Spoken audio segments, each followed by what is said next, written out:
There's something no one really says out loud. You can be out of the closet and still hate yourself in silence. You can say, I'm a lesbian, I'm bi, or I'm queer, and still carry that voice inside asking if what you feel is valid, if you're too much, not enough, or just too wrong to be loved for who you are. And that's where the truth starts to sting, because self-esteem isn't just about liking how you look in the mirror.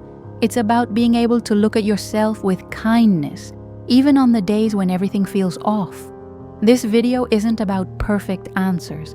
It's about the real messy journey of rebuilding who you are from the inside out. If you've ever asked yourself, how do I know if I like women? Why do I feel so different from other girls? Or even, am I falling for my friend? Stay, because this isn't just a video. It's a mirror. And if your heart's been quietly asking for this conversation, then maybe that's the sign. Subscribe to the Courage to Feel. This space was made for you. I grew up being told I was different. And even though I didn't fully understand it, I could feel I didn't fit into the world around me. It was like someone had already decided who I was supposed to be, what I should feel, even who I was meant to love. While the other girls at school talked about boys, I'd find myself thinking, but I like girls. Now what? From that moment on, I started to hide. And that's when the questions began to echo inside me. Is there something wrong with me? Why don't I feel the same way they do? When I first started questioning whether I was a lesbian, bi, or queer, it felt like no answer ever came, just silence. I felt lost, confused about my sexuality, trying to make sense of what was happening inside me. But instead of support, what I found was a loud kind of emptiness made of silence and judgment. My self-esteem began to form in the absence of validation. I didn't feel like I was even allowed to exist. And the truth is, no one is born hating themselves. That kind of shame is learned. It shows up in the sideways glances, the offhand comments, the fear of falling for a friend and becoming someone's joke. What so many of us, lesbian, bi, or queer women, feel isn't just insecurity. It's the deep sense that we're not enough, not even to simply exist. And that feeling goes beyond confusion. It reaches into our bodies, our touch, our reflection in the mirror. I used to ask myself every single day, how do I figure out my sexuality? I felt this desperate need for answers, like I had to find the right label just to feel alive. But the hardest part wasn't not having a label. It was the ache of not being seen, not by others, not even by myself. And things only started to shift when I realized something. Being worthy has nothing to do with how I look. That's when the healing began. For a long time, I thought self-esteem was just feeling pretty when I looked in the mirror, dressing well, hearing compliments. But real self-esteem is what holds us together on the hard days. It has far less to do with how we look and everything to do with feeling worthy of love, belonging, and space. While I was still figuring myself out, I carried doubts like, how do I know if I'm queer? Or am I falling for a friend? And every time those questions surfaced, it was easy to mistake insecurity for identity. Any rejection just felt like proof that the problem was me. Existential self-esteem is the kind that keeps us standing from the inside out. It starts growing when we finally recognize ourselves as people who deserve to exist without apology. When I first noticed signs that I was attracted to women and felt different from other girls, the feelings came wrapped in shame and fear. The issue wasn't how I looked, it was the sense that the love I felt was wrong. Those questions carried an insecurity that wasn't born inside me. It was shaped by everything I had been denied, freedom, role models, and affection without judgment. That is why self-esteem for a queer woman can't be limited to body image. It has to be about worthiness, about understanding that loving another woman never takes away from who you are. The courage to love someone, even when the world told me it was invalid, was already proof of my strength. And in the quiet moments, self-acceptance began to form. Little by little, it changed the way I saw myself, and even more, the way I allowed myself to be loved. Many of us were taught, often without realizing it, that loving another woman was wrong, shameful, immoral, or just a phase. The world found ways to make us believe that without ever saying it out loud. It was in that uncle's joke, in the TV shows that never showed two women in love. In that moment, someone sneered and said, "Did you hear she's a lesbian?" All of that started piling up in ways I didn't even notice, until one day I began to believe there was something wrong with what I felt. And then came that inner voice whispering, even in the silence, "You shouldn't be this way." That's what internalized homophobia is. It's the guilt that sneaks in when you feel desire for another woman. The discomfort when you think about telling someone you're questioning. The shame that hits when you wonder, am I a lesbian? Or could I be bisexual? And even without an answer, you already feel like something's wrong with you. Sometimes it starts with signs of attraction toward women, or when you feel different from other girls but can't tell if it's real, temporary, or just confusion. That kind of pain is quiet but deep, and it eats away at your self-esteem from the inside. Because it doesn't matter how many compliments you get, if deep down you believe you don't deserve to live the love you feel, nothing will ever be enough. The cruelest part is that this voice isn't even ours. It was planted there. We just learned to repeat it. That's why so many women say, "I'm confused about my sexuality," when what they're really feeling is fear of validating something that's already been inside them for a long time. Because when homophobia is internalized, it doesn't even need someone else to reject us. We do it to ourselves. And the first step to breaking that cycle isn't having all the answers. It's choosing to stop attacking ourselves just for asking the questions. There was a moment when I finally managed to say it out loud. I like women. And that moment felt like freedom. But what no one ever told me is that coming out doesn't automatically mean you accept yourself. I thought that once I came out as a queer woman, everything would fall into place. But it didn't. The truth is, inside me, there was still a scared girl, trying to understand if everything she felt was okay. I still kept wondering, how do I know if I really like women? And even after saying it to the world, I still hadn't fully said it to myself. Coming out was about everyone else. I explained myself, took a stand, defended who I was. But self-acceptance, that's something quieter. It usually begins in silence, sometimes in the mirror, other times in the dark when you're alone in your room, and the only thing keeping you company is the doubt. I'd lie in bed holding on to questions that wouldn't go away. I wondered if it was right to feel so different from the other girls, or if it was all just in my head. The answers didn't come easy, but that was the beginning of healing, when I realized that accepting who you are isn't about finding the perfect label. It's about stopping the fight against what's already true inside you. It was when I started being gentle with myself, especially on the days when I still felt unsure about my sexuality, that I began to understand what self-acceptance really means. Like Brené Brown says, you can't hate yourself into being someone you love. You can only start loving yourself when you stop hiding from who you are. And from that moment on, little by little, things started to truly change. The moment I looked into another woman's eyes and realized she saw all of me, that's when something inside me began to shift. It wasn't just about desire.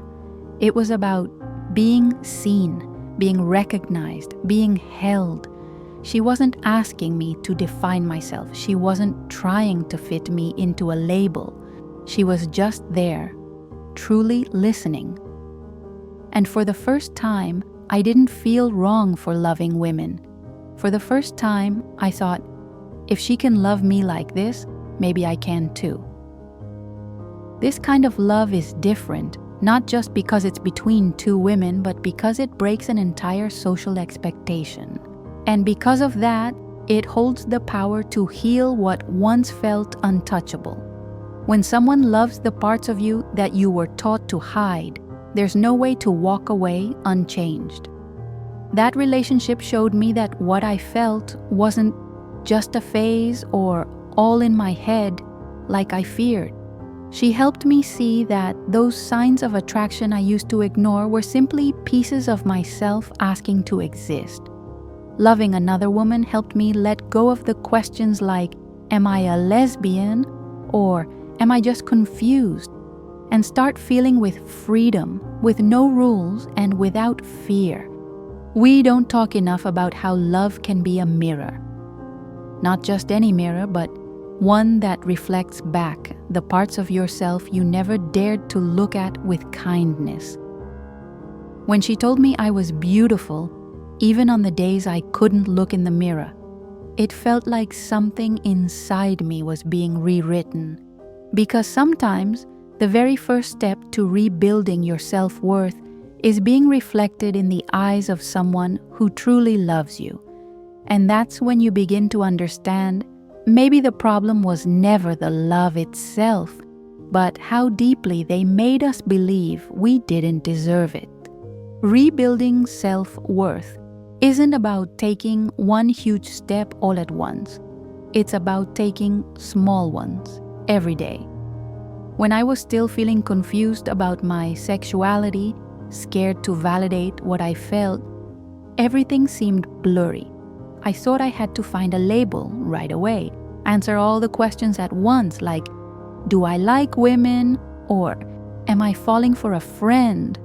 But now I understand self-worth doesn't grow out of pressure. It grows out of care.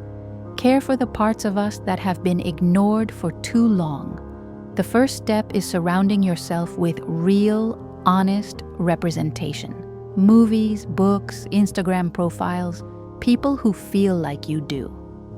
When I saw myself in another woman, even if it was just in a YouTube video or a character in a show, something inside me would soften.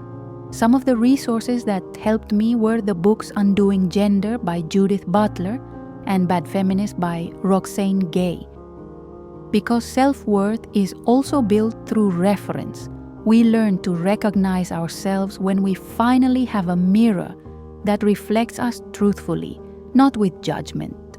The second step is rewriting your inner narrative with more compassion. When doubt showed up, I'd switch, is there something wrong with me? To what I feel has a place in the world. When that old judgmental voice came back, I reminded myself I didn't have to be perfect. I just had to be honest about what I was feeling. And finally, maybe the hardest part, loving yourself as a choice, not just a feeling. Because some days, you won't feel love for yourself. And that's okay, but even on those days, you can still care for yourself, protect yourself, and stay alive.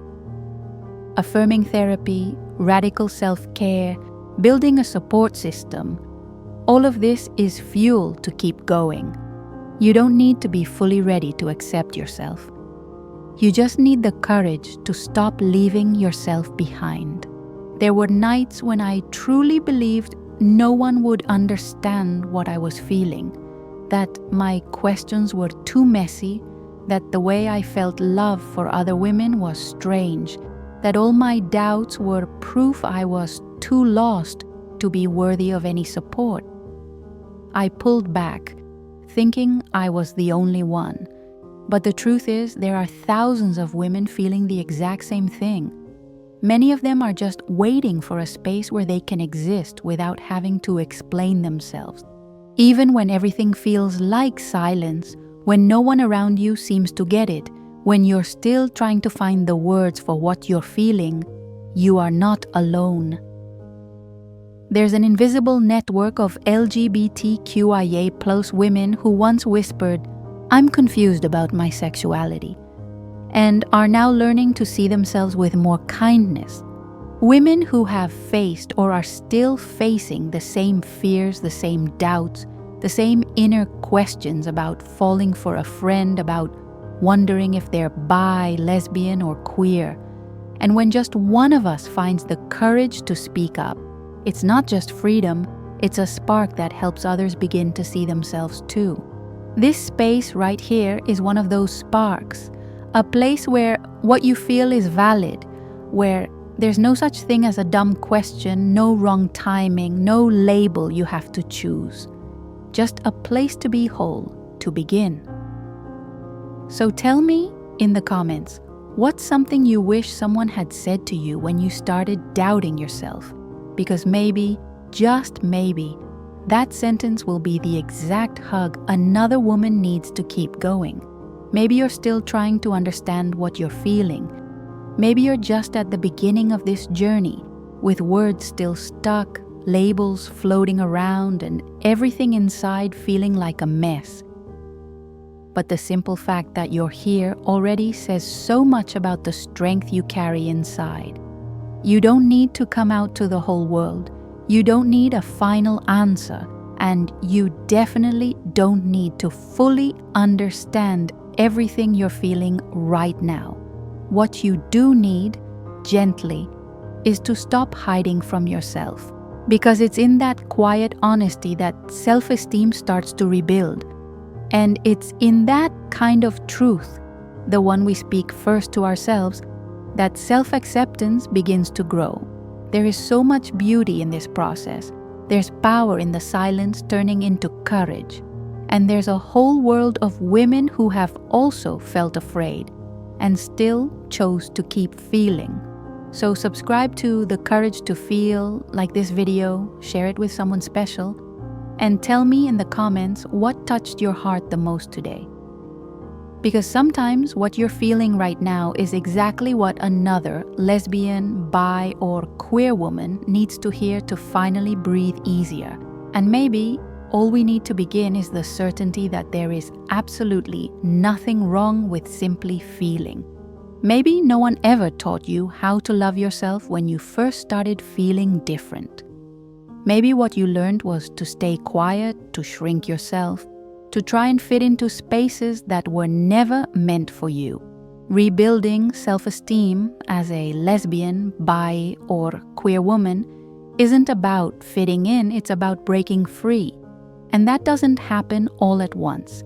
It happens when you choose, day after day, not to give up on yourself. When you finally realize you don't need anyone's permission to feel, to exist, to love yourself just as you are. Let this video be just the beginning, because sometimes a single sentence, a reflection, a new way of seeing yourself can be enough to reignite something that's been dimmed for too long. And if this spoke to any part of you, share it with someone special, subscribe to the channel, and tell me in the comments what resonated most. What you write might end up being this silent hug another woman didn't even know she needed.